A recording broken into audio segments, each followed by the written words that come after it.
Assalamualaikum warahmatullahi wabarakatuh. Alhamdulillahilladzi hadana lihada wa ma kunna linahtadiya laula an hadanallah.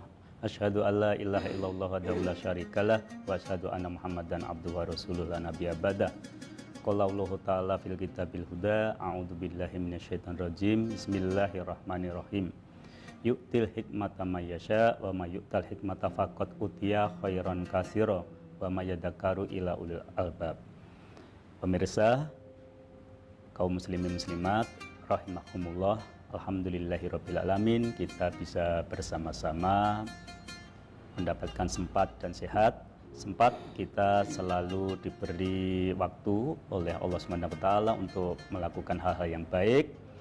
Sehat, kita masih diberi keadaan situasi tubuh yang selalu mampu untuk menopang seluruh kegiatan kita.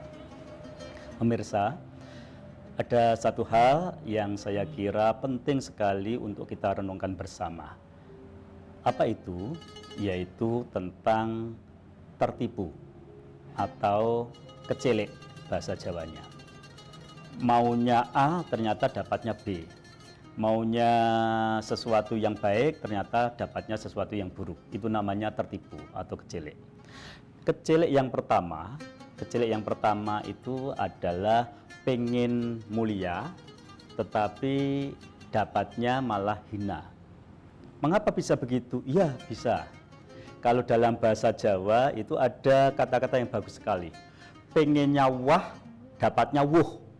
Wah itu kan sesuatu yang glamour, sesuatu yang terhormat, sesuatu yang artinya sesuatu yang mulia. Wuh itu adalah sampah.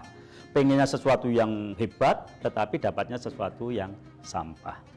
Kenapa bisa seperti itu? Ternyata kalau dalam konsep human relation itu ada sebuah konsep yang mengatakan untuk bisa dihormati orang itu sebetulnya kalau memiliki sesuatu yang bisa memberikan potensi, daya, serta kualitas pada diri sendiri.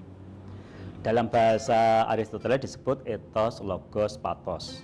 Dalam bahasa modern itu disebut kredibilitas. Orang punya kredibilitas itu maka kemudian dia akan memiliki kualitas, memiliki potensi, memiliki faktor yang orang lain itu akan melihat seperti apa. Nah, kalau kita dalam konsep keduniawian, materialisme itu biasanya kemudian kemuliaan itu didapatkan dari hal-hal yang sifatnya hebat. Contoh umpamanya adalah profil, harta, kemudian jabatan, ilmu. Makanya ketika didadakan profesor doktor bla bla bla bla atau kemana-mana bawa kendaraan yang seperti apa dan sebagainya itu, atau memperkenalkan diri saya namanya Raden Mas Ngabei bla bla bla bla, itu dianggapnya itu akan memiliki kemuliaan. Padahal itu sebetulnya tidak. Orang cari wah dapatnya wuh.